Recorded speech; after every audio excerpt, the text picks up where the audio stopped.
Wow, this is a good one. Matt Gyer, but check it out. Matt Gyer on the Charlotte Hornets. For you youngins who don't know, the Hornets name started in Charlotte. I think it has to do with something about the Civil War. It was like a militia, the Charlotte militia. I'm not too sure. I don't want to speak on it too much, but that's where it was. They moved to New Orleans, and then they changed their name to the Pelicans, and now the Bobcats in Charlotte are now called the Hornets. It's confusing, but it's the way it should be. But here's Matt Gyer wearing some Nikes there in the OG Hornets colorway. If you could see the court, it was a beehive in the paint, which was like the coolest thing back in the day with Charlotte. Buzz City, they always had one of the best courts in the league. Whether it be that beehive hexagon pattern or that sick gradient fade 3-point line, like that was sick. Matt Gyer, he wasn't a great player, he was a role player off the bench. I know him most from when he played with the Sixers, and Allen Iverson literally carried the Sixers to the finals to play against my Lakers, and they actually won game 1 in LA, but then got swept the next 4 games. And if AI hadn't gone off in game 1 like that, the Lakers would have been the only team in NBA history to go 16-0 in the playoffs. That would have been cool to see, but there's Matt Gyer. That's a pretty interesting pool right there. So this next one is Christian Laettner. Here we got the Atlanta Hawks, who had some terrible uniforms back in the day. Oh man, these were terrible. In the 90s, their uniforms were terrible. In the 80s, they were alright. Now they're just whatever. But in the 90s, man, they were terrible. Check out that logo. It took up like half the court back in the day. But Christian Laettner, we all know him from Dookie, that game winner. He was also on the Dream Team, which is funny to think about. But here's the back of the card. Look at those. I mean, those uniforms are terrible. Come on, don't ever bring those back, NBA, please. He was born in Angola, New York. Went to Duke, of course, hit that game winner, like I said. Part of the Dream Team. Barely played. I don't think he did play, but it's just funny. Like, that experience as a young player should have helped his career, but I think it kind of hurt it. I don't know. One of the best college players ever, you know, but in the NBA it just didn't really translate well. What a lame photo, though, for our basketball card. But whatever. Christian Laettner. Alright, here we go. Tony Kukoc, guys. Number 7, the waiter, Tony Kukoc. Now, if you don't know that, I'm half Filipino, but I'm also half white, and the white side of me is Slovenian. He is kind of Slovenian. He's actually Croatian, but back in the day, Slovenia, Croatia, Serbia used to be one big country called Yugoslavia, and then they had the Civil War. It's pretty bad. But if you haven't seen the movie Once Brothers, which is an ESPN 30 for 30, go see it. It's my favorite ESPN 30 for 30 doc. It's amazing. It's all about how Yugoslavia Civil War broke up one of the best international teams ever. So go check it out. Tony Kukoc is in it. Divac is in it. You know, those are my boys. You know, my grandma loves basketball because there were a lot of Slovenians playing. You got Stojakovic, Divac, Dražen Petrovic, RIP, Tony Kukoc. So let's just get into the card. I mean, I'm excited for this. You know, I might not want to give this card up, but let's see. He's a really good player, and Jerry Reinsdorf, who is the owner of the Bulls, him and Gar Forman, I believe it was Gar Forman, had this guy stashed in Europe for a long time, and they kept telling Michael and Pippen, like, watch out, this guy's crazy, this guy's good. And when the Dream Team met Croatia in a friendly, they beat up Tony Kukoc. They literally just locked him down. He couldn't do anything. And at the time, he was like one of the best international players in the world, and Pippen and Jordan took turns guarding him and just shut him down, showed him what was going on, and then they became good teammates. Like, that is just a crazy story. I mean, back in the day, it was like that, where, hey, if you're not on my team, I hate you, but if you're on my team, then you're cool then. Really good 3-point shooter. He was kind of like the first Lamar Odom. Like, that's the best comparison that I could give you. I mean, he was like a point forward. He could shoot, go inside. He was smooth. He had a little moves around the rim. I mean, he was an all-around good player. 6'11". Like he said, he's from Croatia. Beautiful country. Went there, went to Dubrovnik. It's a great country, really beautiful. Wow, I like this guy back in the day. Tyrone Hill. Like I said, I love that uniform. Now, I know Tyrone Hill from the 76ers. He was a starting power forward on that championship team with a great defensive and rebounding front court with Dikembe and Tyrone Hill. Unfortunately, they couldn't score to save their life. Check it out, I believe he's wearing some Reeboks right there. And then here's some Flight 96s, I believe, in the corner with this guy.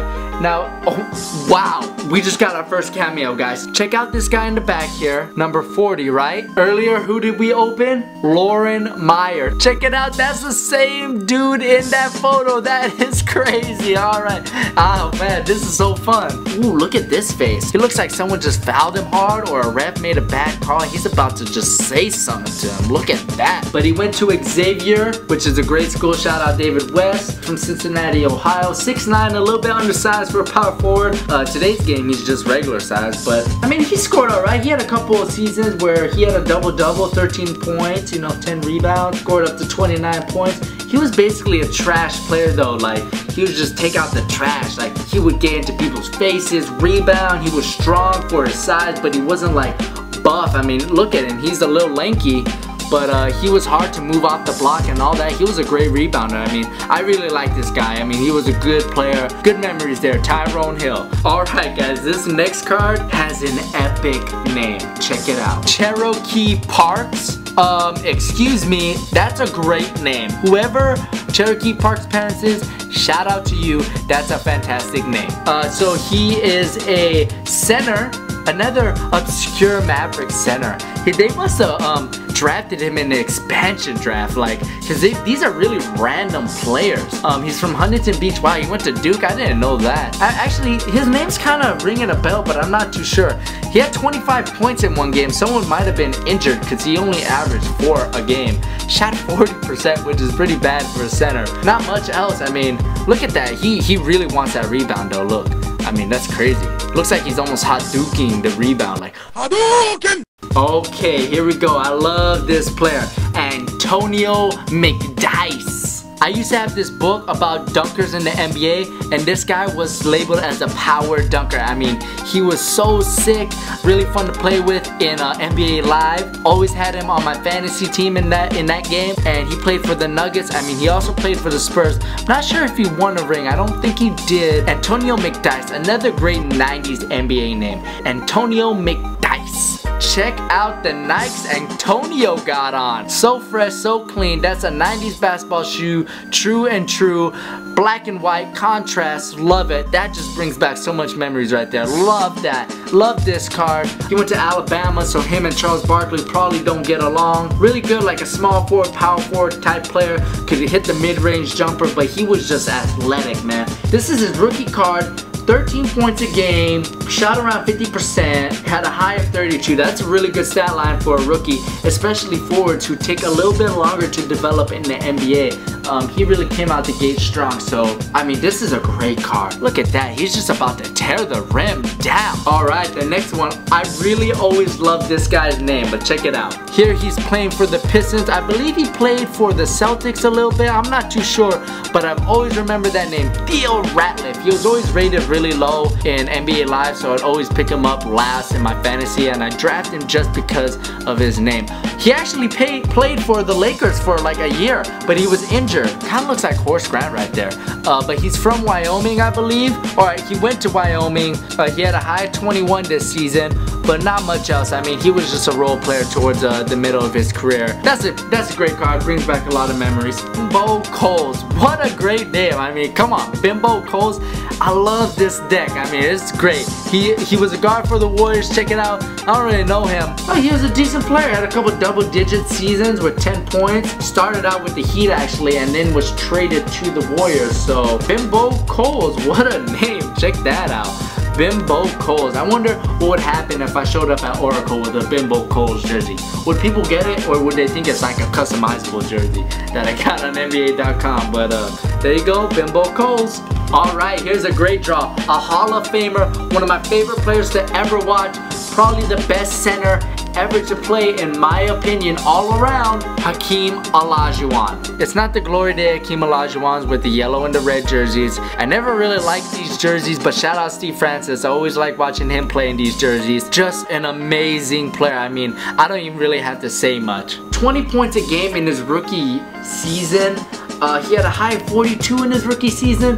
His highest ever at this point of his career was 52. That was right in his prime in 89-90. And in this 95-96, he actually scored 51 points in one game. Averaged 27 points a game this late in his career. His highest he ever averaged was 27.8, almost 28 points a game. Just a great player. Really good amount of steals for a center. I mean, he had up to 207. Just for a comparison, just for a retrospect, Bimbo Coles, who is a guard who gets a lot of steals, had 232 in one season, and Hakeem had around 342 in a season. So I mean, that's crazy. Go pick up his E-Tonics just for retrospect. If you got E-Tonics, remember, add me on Instagram. Alright, here we go, another 90s baller, Eric Montross from the Celtics, stroking it. Check him out. He was actually on the Mavericks but got traded to the Celtics. I mean, if you saw him in the street, would you say, oh wow, he was an NBA player? No, you would not have said that. But he went to North Carolina, he's from Indiana, 7-footer. There we go, Eric Montross. Shout out to him.